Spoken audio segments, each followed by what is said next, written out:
ഇതെന്താ സംഭവം? ഇത് ചെമ്പരത്തിക്കാവിലെ ദേവിക്ക് നേദിച്ച പ്രസാദ. നമുക്ക് കഴിക്കാനുള്ളതാ. കഴിച്ചോ.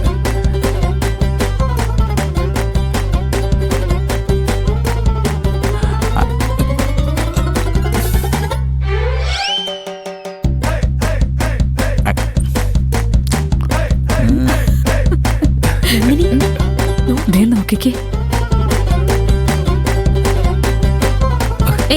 എന്താ സാറി കാണിക്കുന്നത്? ഇതങ്ങനെ നല്ല കഴിക്കുക. പിന്നെ ഇങ്ങനെ തൊലി കടിച്ച് കളയണം. ഇങ്ങനെ കഴിക്കേണ്ടത്. ഓ, ആ തൊലി എടുത്തിട്ട് കൊടുക്കടി. ഞാൻ കത്തി കൊണ്ട് എടുത്തു കൊടുക്കാം. ഇതാ സാർ, അത് ഞാൻ കടിച്ചതാ. ഏയ്, അത് കുഴപ്പമില്ല.